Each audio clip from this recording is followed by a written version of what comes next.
Hello, I'm Dr. Dennis McKenna. As always, I'm joined by Dr. Fred Venditti, our hospital system general director. Today is Thursday, February 11th, giving you the update from Albany Med.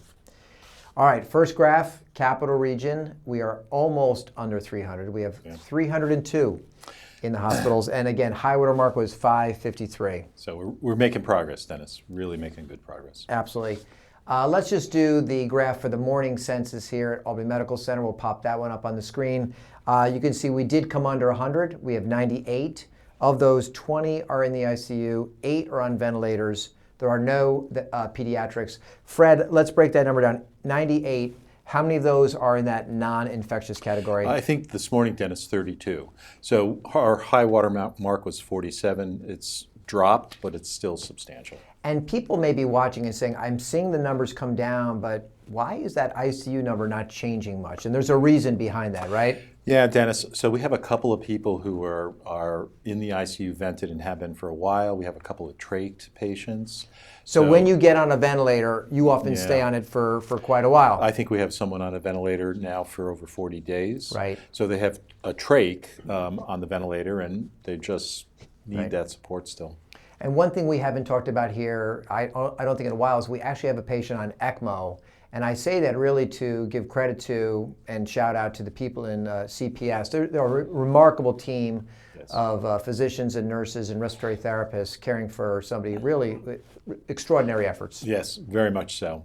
That person's been on ECMO, I think, 30 days now. Right. So, all right. And then Fred, the other question I would have for you is of the 98, we think that number is going to continue to go down, we think? Yes, I do. Right. Very good. I do.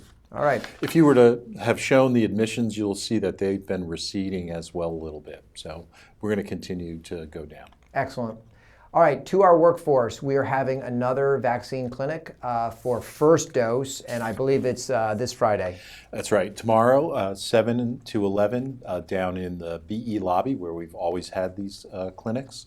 Again, it's important. 90% of our staff have gotten their first dose, and about 80% have gotten their second dose. Right. We'd like it to be as close to 100 as we can get. No question. And as we've said before, the availability of us getting vaccine to use for our workforce is something that is a week to week. This is week 8, I want to say, of vaccine distribution. We don't know if we're going to get any next week or the week after that. So if you're on the fence, if you're somebody who, for reasons up to this point, have not gotten it, this could be your last chance for a while. So we strongly encourage you to get it. Absolutely. And Dennis, we've talked about this before. When we look at the number of our employees who are testing positive for COVID, that's dropped dramatically in parallel to the vaccinations. So we heard today that yesterday there was 0, and I think the day before there was 1. So that's right. Incredible numbers.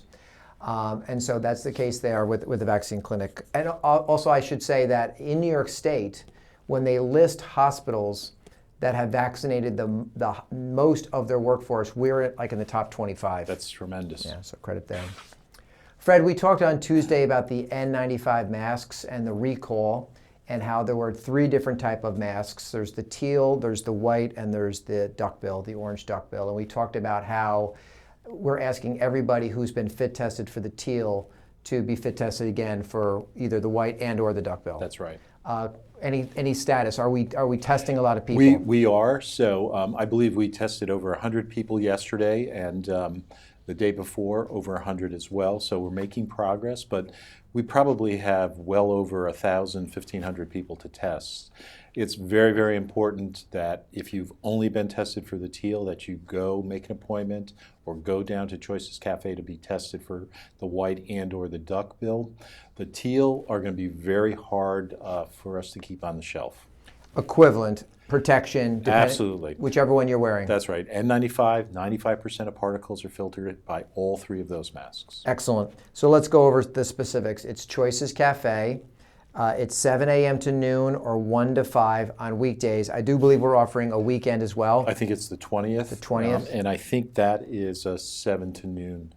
Okay, very good. And Fred, how does one sign up for an appointment to go down there? Is it Elsevier? I think Elsevier. Yep. And if you don't sign up, you can still go down and they'll try to fit you in. We heard that today. We heard right. that there are scheduled appointments, but if people show up because they have a quick break and they want to get tested, it's a quick test, 15 minutes, go down. We don't want a big line. We don't want a lot of Right. people lining up down there, so please try to schedule it if you can. Fred, we watch very carefully for the changes to the guidelines that the CDC publishes.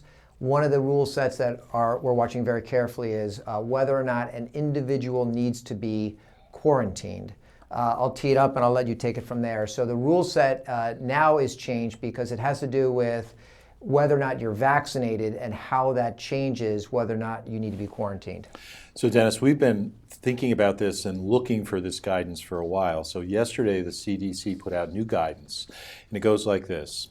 If you've been vaccinated 2 weeks after your second dose, and both vaccines in the United States require 2 doses, from that point, 90 days out, if you're exposed, you don't have to be quarantined. That's the new rule. That's the new rule, and it lines up with the rule around natural infection. Correct. If you had COVID, once you've recovered, if you're exposed again, you don't have to be quarantined in that 90-day period after you've recovered. So this is obviously wonderful news. One obvious question would be, why did they stop at 90 days? Well, I think, Dennis, there isn't a lot of data about the longevity of immunity. We did talk about a study from La Jolla's Viral Institute probably a month and a half or so ago, suggesting that you do have immunity perhaps 6 months, maybe even 8 months out. Right. More will come, and perhaps these rules will change as we get more information. That would be helpful, of course, if it was not 3 months, but 6 months or longer. But for now, it's at least 3 months, and that's great news. And that's tremendous. And we, like I said, we've been looking for this guidance because 90% of our staff are vaccinated. Excellent. All right, it's our second video of the week, and our last video of the week. We like to usually end on a good news story. So Fred, I will ask you, who is Sister Andre? Who is Sister Andre? Sister Andre. He's doing Karnak. Let's see. You need an envelope. I need an envelope. So Sister Andre, Yes. Dennis, is the oldest person in the world to have contracted COVID and survived. She has to have been no more than 90 years old. She's 116. That's incredible. She was actually born in 1904. Right. She actually lived through the Spanish flu, did not actually contract it, interestingly enough. Ironic. In January, she had COVID and survived. She's about to turn 117. So she's looking forward to her favorite meal, which she's going to have on her birthday, Right. which is Pizza. foie gras, baked Alaskan, and a glass of red wine, which she also drinks a glass of red wine with lunch every day. Okay. So 116. We can't do that here. No, 116, about to be 117 in the south of France. She's my kind of gal with that diet. Well, good genetics. Sounds like a great life lived. But the important message here is you can be 116 and you can get COVID, and sounds like you can survive. So it's and great you know, news. Dennis, she's not the oldest person in the world. Okay, there's got to be somebody, 117, 18? 117. Where do they live? In Japan. Okay. We'll talk about them next week. Okay. Well, let's try to break that record. We'll be back to you in about 60 years. That's it. So we'll be here. The team will be here working through the weekend. As always, we thank our workforce 24/7, 365, snowstorms, doesn't matter. Team is here. That's right. So if you're one of those people, we thank you. And we'll be back again next week, maybe with some updates on Sister Andre or whatever else. Okay. Okay. We'll be back again on Tuesday. We ask that you once again, please take care of yourself, take care of each other, and we'll see you next week.